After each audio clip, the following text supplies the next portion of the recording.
Across Mead of Driftwood stands where Jackie Waller was finally found, discovered only after her husband of nearly 18 years admitted to putting her there. But leading investigators to the body was only half of Clay's deal. In exchange for pleading guilty to second-degree murder, he also had to give a full videotaped confession of his crime. Present in the room is Brian Ritter, prosecuting attorney Angel Woodruff, and Clay Waller. 39 tomorrow.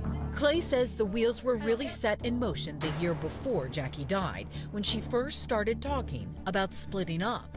She said, I think I'm going to take our kids. And I was very calm and I said, I looked at her and I said, you take those kids from me, Jackie, I'm going to kill you. In other words, says Clay, she was warned.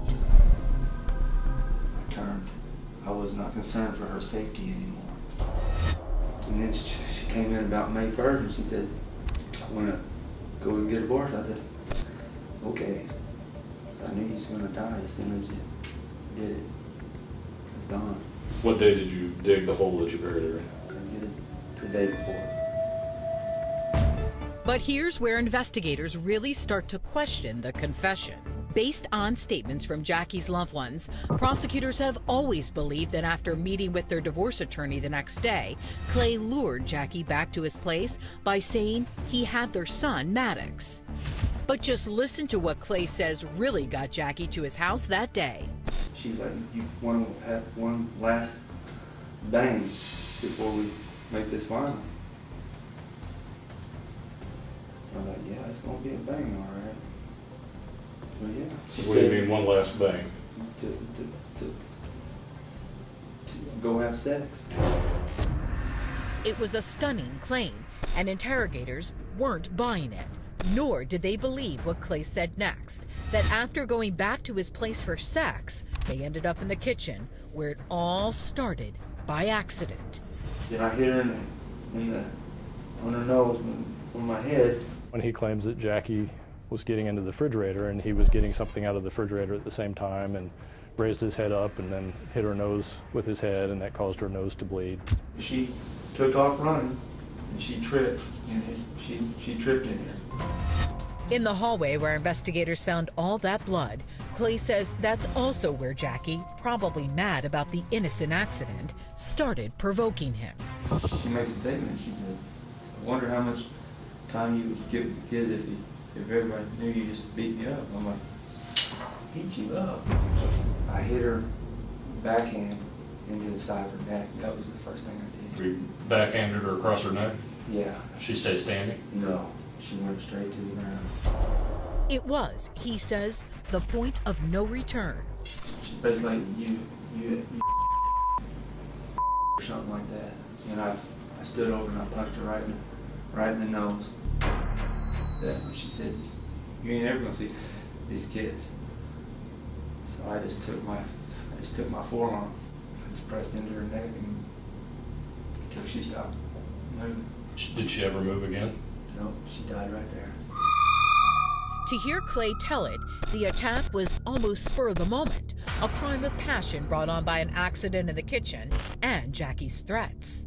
I wasn't intentionally pre-planned to kill my wife that day. That wasn't the case at all. The problem with that claim? Clay's own statements from just moments before. So digging the hole the day before was not premeditation? Well, I guess you could see it that way. And that still wasn't the only thing that didn't add up. How many times did you punch her? Once. Just once? In the nose? Yeah. But Jackie's autopsy told a different story, revealing multiple fractures to her face and skull, consistent with blunt force trauma. I don't know what to tell you, because I punched her one time, and then I put my hand on her. That's what happened.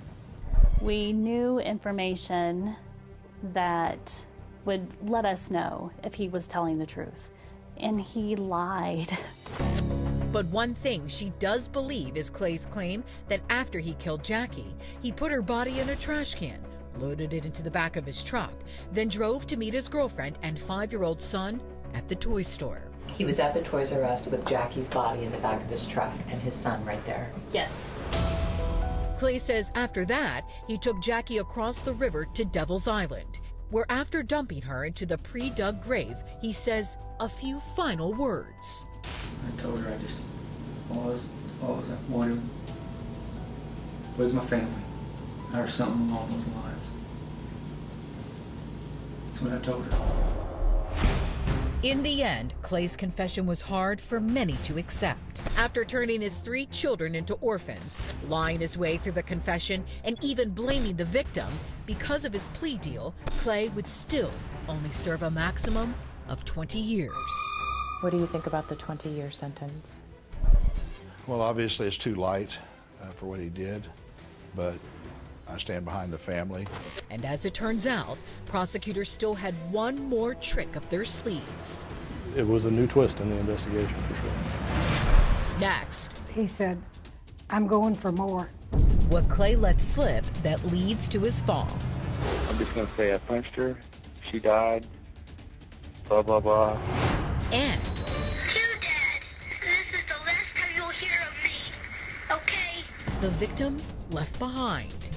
You big fat jerk, you. When he tried to blame it on Jackie, it was her fault. It was typical Clay Waller.